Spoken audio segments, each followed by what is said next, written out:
And it's another cold morning here across the region. We still have a first alert weather day today because of the cold conditions. Satellite radar, though, showing no real significant concerns for falling from the sky because we're looking at high pressure and control, which means we're going to see plenty of sunshine throughout the region today. And we're going to go down to the Gulf Coast where we now see those snow showers and rain that was pushing through the Gulf Coast. Now that has moved its way up the Atlantic coastline, but still Jacksonville, parts of Florida, Georgia, seeing some snow showers. But that's where all the active weather is. For us here, though, pretty quiet. Cold weather advisory in effect until noon today.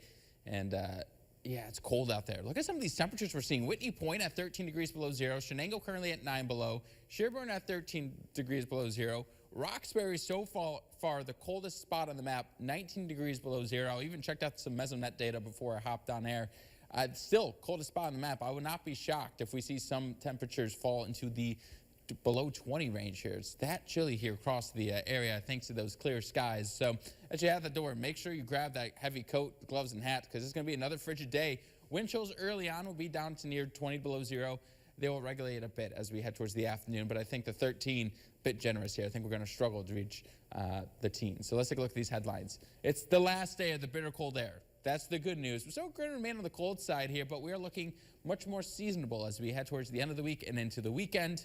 We're also looking at some sunshine as well. Clouds will start to build back in as we head towards next week, but overall, pretty quiet and not a lot of snow ahead either. So it's going to be a pretty quiet stretch of weather once we get past today. But you'll notice temperatures, yeah, they're cold. 6 in Delhi at noon, 7 in Walton, Masonville. If you're in Great Bend, Endicott, Owego, Spencer, 10 degrees.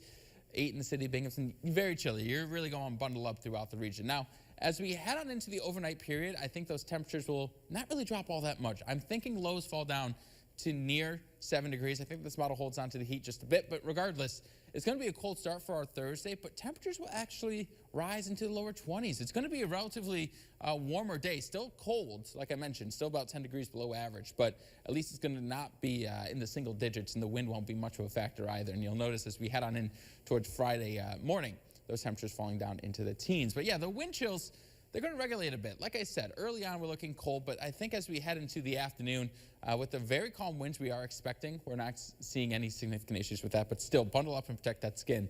You'll notice those wind chills as we wake up tomorrow morning will still be below zero, but much more manageable here than what we've seen recently. Future track showing wall-to-wall sunshine. Those clouds do build back in ahead of a weak system well to the north of us. We're looking at partly to mostly cloudy skies overnight. I think this model overdoes it just a bit, but it's going to be quiet. And then take a look at the 7-day forecast. Really nothing going on. We're looking at a lot of dry conditions now. We are looking at Sunday, maybe even extending into Monday and Tuesday, seeing a few slight chances of some snow showers. Overall, though, it's going to be pretty quiet here across the region. Temperatures warming up nicely. Heading into next week, we're looking at highs in the upper 20s and low 30s.